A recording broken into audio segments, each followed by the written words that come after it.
오늘 우리에게 주시는 하나님의 말씀 같이 보도록 합니다. 신명기 8장 11절 말씀부터 20절까지에 있는 말씀 보도록 합니다. 찾으신 줄 알고 제가 봉독해 올립니다.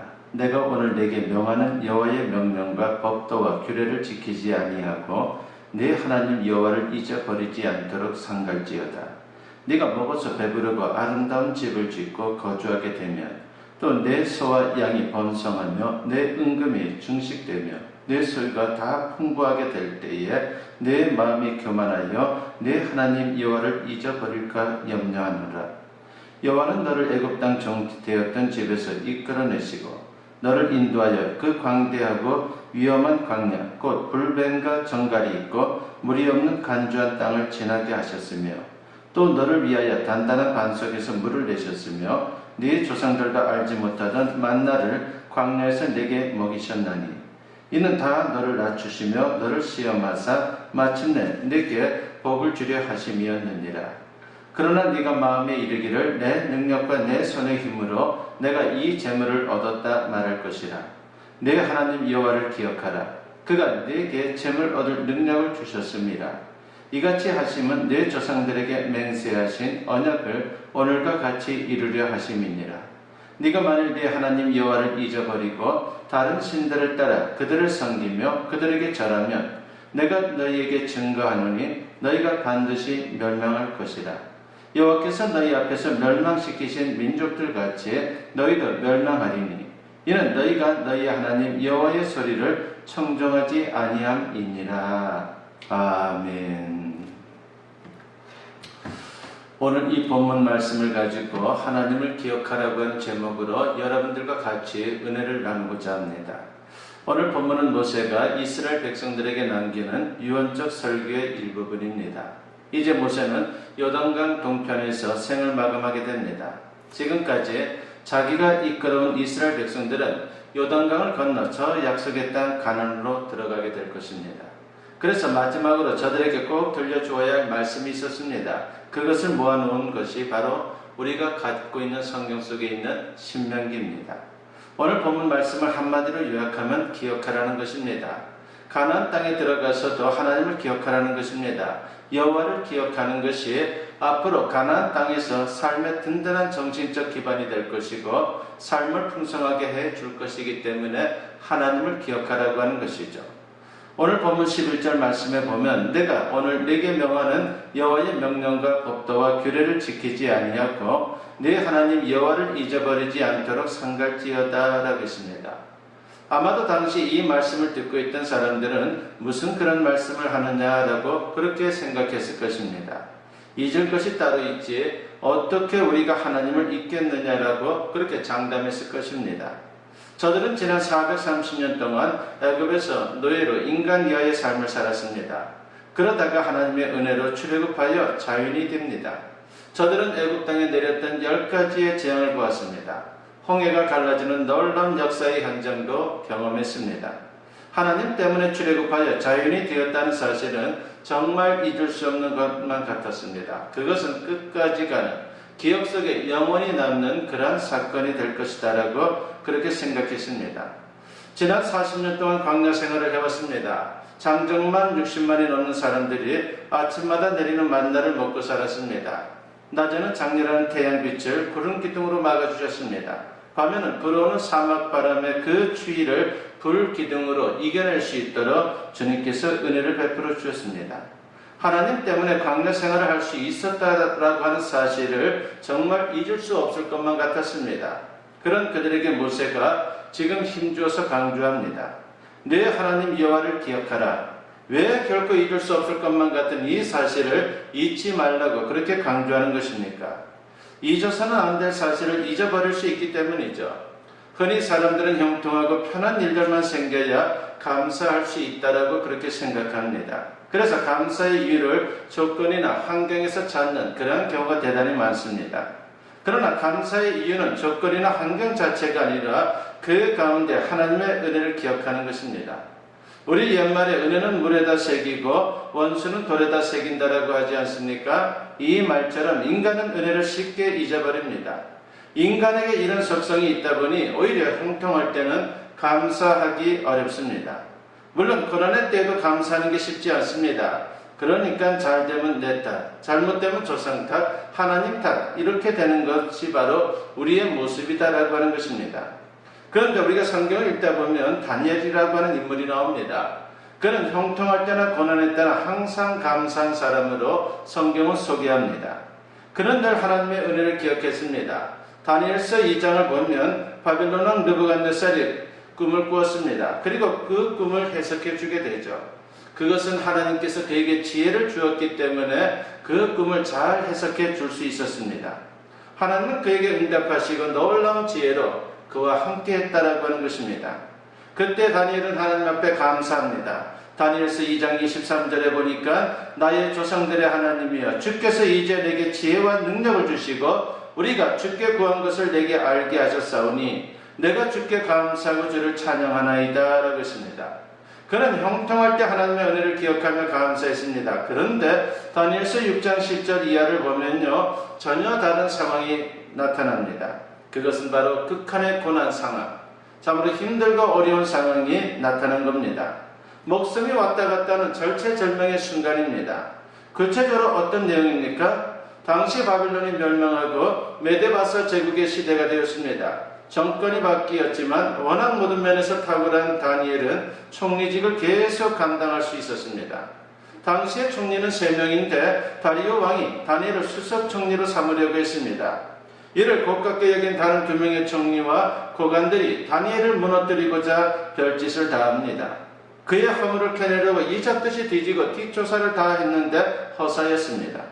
그러던 중 허물 아닌 허물을 찾아냈는데 그것은 하나님께 그가 하루에 3번씩 기도한다라고 하는 것입니다. 이를 간파한 그들은 왕을 충동질하여 특별 법령을 만들게 됩니다. 그것은 앞으로 30일 동안 왕 외에 다른 신이나 사람에게 기도하는 것을 금하는 법이었습니다. 만일 여기에 걸리면 사자굴에 집어넣는 무서운 처형이 기다리고 있다라고 하는 것을 또한 명시했습니다. 다니엘을 죽이려고 흉계를 꾸민 것입니다.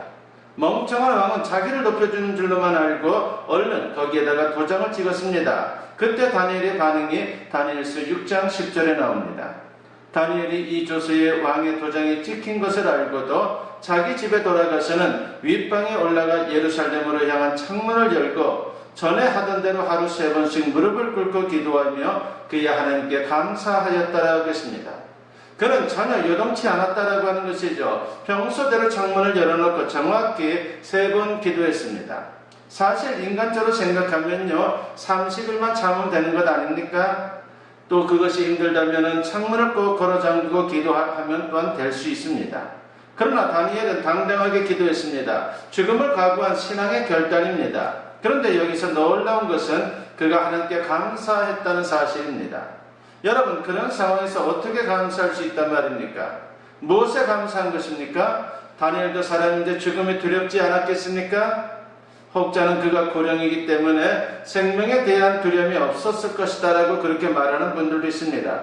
물론 그는 그 당시에 고령입니다. 그는 이스라엘이 바벨론의 침략을 받고 1차 포로로 끌려온 사람입니다. 바벨론이 메데-바사 연합군에 멸망한 게 BC 536년이고 바사 제국이 시작된 BC 537년 직전까지 과도 정부로 메데-바사 제국이 있었는데 다니엘서 6장의 상황이 바로 그때입니다. 그러니까 그가 10대 소년 시절 포로로 끌려온 지 66년에서 67년 정도가 지났을 무렵입니다. 대략 계산을 해도 80세가 넘었을 것이다 라고 충분히 계산이 나옵니다. 그러면 이제 살 만큼 살았으니까 여한이 없어서 그랬던 것입니까? 그렇지 않습니다. 소위 4대 거짓말이 있습니다. 노처녀가 시집가기 싫다는 말, 상인이 미치고 판다는 말, 중국집에 배달 독촉 전화하면 지금 막 떠났다는 말, 그리고 마지막 노인이 빨리 죽고 싶다는 말. 여러분 바로 이것이 4대 거짓말입니다. 장수는 분명 축복이고 하나님이 생명에 대한 본능을 주셔서 아무리 고령이라도 살고 싶은 마음은 모두에게 다 있는 것입니다. 그러므로 다니엘이 살 만큼 살아서 쉽게 목숨을 걸고 기도한 게 아닙니다. 그는 하나님의 은혜를 기억했습니다. 소년 시절부터 지금까지 파란만장한 생애를 살아오는 동안 자신을 지켜주신 은혜, 포로 소년이 대제국의 총리까지 올라오게 하신 은혜, 죽음의 위기에서도 믿음이 흔들리지 않게 지켜주신 은혜, 살려주시면 계속 충성하겠지만 설사 죽는다라고 해도 천국에 들어갈 수 있는 믿음을 주신 은혜, 그는 이 모든 것이 하나님의 은혜다라고 하는 것을 분명히 기억했다라고 하는 것입니다. 그래서 그 기억을 통해서 그는 하나님께 감사할 수 있었습니다. 그렇습니다. 우리가 처한 환경이나 조건이 좋든 나쁘든 편하든 불편하든 그 가운데 하나님의 은혜를 기억할 수 있다면 우리는 감사할 수 있습니다. 아무리 좋은 환경에 처해도 하나님의 은혜를 기억하지 못하는 사람은요, 반대로 감사할 수가 없습니다. 우리에게 생명 주신 것부터 작은 것 하나에 이르기까지 모든 게 하나님으로부터 온 것입니다. 그 사실을 기억하면 얼마든지 감사할 수 있습니다. 이 사실을 잊어버리니까 배은망덕하고 교만하고 때로는 원망불평하는 그런 모습이 나타나는 것입니다. 사도 바울이 고린도전서 4장 7절에서 이런 말씀을 합니다. 누가 너를 남달리 구별하였느냐? 내게 있는 것 중에 받지 아니한 것이 무엇이냐? 내가 받았은즉 어찌하여 받지 아니한 것 같이 자랑하느냐라고 했습니다. 나에게 있는 모든 게 하나님의 은혜라는 것입니다. 크든 작든 감사의 이유라고 하는 것이죠. 이런 식으로 생각하면 범사에 감사하라고 하는 말씀이 충분히 이해가 되고 그리고 받아들여질 수 있을 것입니다. 그러므로 오늘 본문에서 왜 모세가 이토록 잊을 수 없을 것 같은 사실을 잊지 말라고 그렇게 강조했는지를 우리가 충분히 이해할 수 있습니다. 한마디로 우리 인간은 망각의 동물입니다.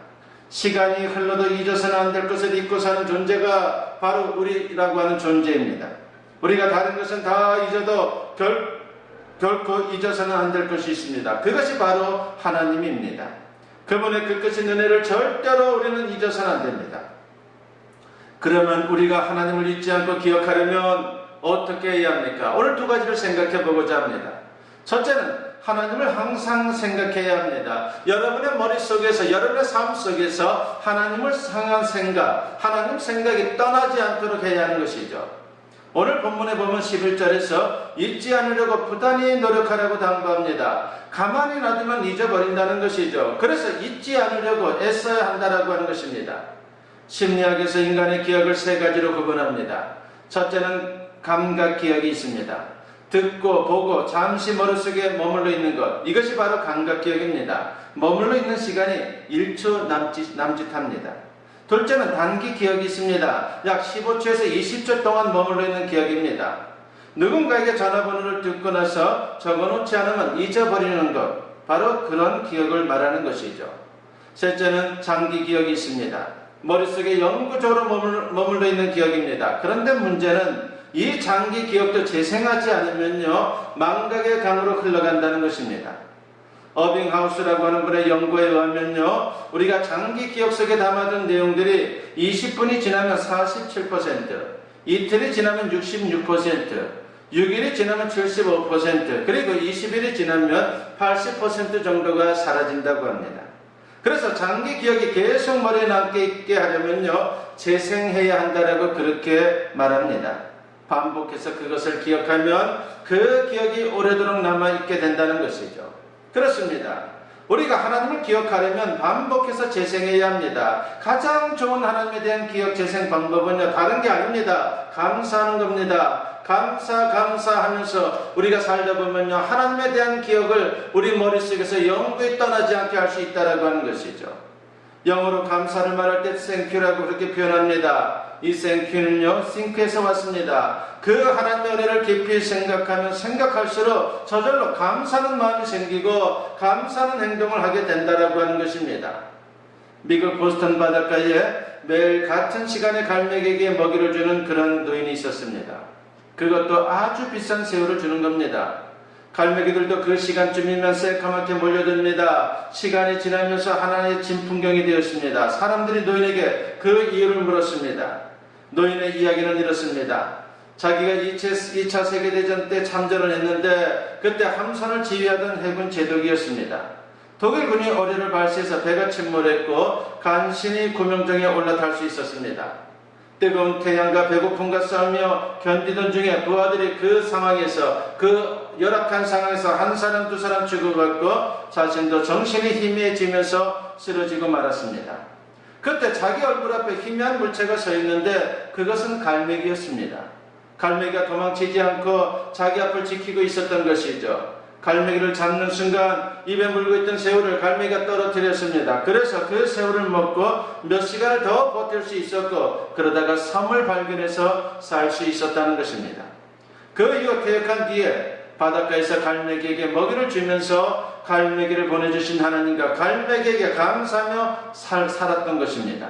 그렇습니다. 감사하는 사람은 하나님을 생각하며 살게 되는 것입니다. 하나님을 생각하며 사는 사람은 하나님을 기억합니다. 하나님을 기억하는 사람은 늘 하나님과 동행하는 삶을 살 수 있습니다. 그래서 어떤 상황에서도 넉넉히 승리하는 그러한 인생을 사는 것입니다. 항상 감사하며 살 수 있는 우리 모든 성도님들이 되었으면 합니다. 두 번째로, 하나님을 항상 인정해야 합니다. 그래야지 우리 머릿속에 하나님이 기억이 되는 것이죠. 바로 주님을 인정한다고 하는 것은 너무나도 소중한 것입니다.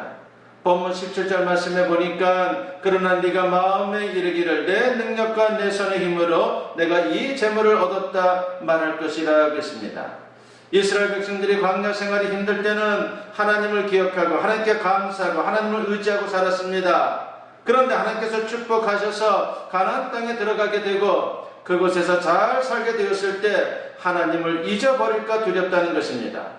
즉 자기 힘으로 잘 살게 됐다고 생각할까봐 두렵다는 것이죠. 선교학자들에 의하면요, 기독교 신앙이 부흥한 나라의 경우 국민소득과 교세는 밀접한 연관이 있다라고 그분들은 말합니다. 대체로 국민소득이 5,000불 정도까지는 교세가 급격하게 증가를 합니다. 그러다가 국민소득이 5,000불을 넘으면요, 그 증가율이 완만해집니다. 그러다가 국민소득이 1만 불이 넘으면요, 그때부터 하강 곡선을 긋게 되는 것입니다. 우리나라의 경우도 1980년대까지 교세가 급격하게 증가했습니다. 그러다가 90년대에 정체가 시작되었고 이제는 전체적으로 하강 곡선을 그리고 있습니다. 많은 교회들이 사람들이 줄어들고 있습니다. 성도들이 줄어들고 있고 어린아이들, 젊은이들이 예수 믿는 사람들이 줄어들고 있습니다. 바로 하강 곡선을 그리고 있는 것이죠. 대체로 이런 경향과 일치한다라고 할 수 있는 것입니다. 그 이유가 무엇입니까? 살기 힘들 때는 철저히 하나님을 의지합니다. 자기 힘으로 불가능하다라고 생각하기 때문입니다. 그러나 살만해지면요, 달라집니다. 자기 힘으로 웬만한 것은 다 할 수 있습니다. 하나님의 도움이 별로 필요치 않습니다. 그러다가 더 잘 살게 되면요, 하나님 자체도 필요 없다라고 그렇게 생각을 합니다.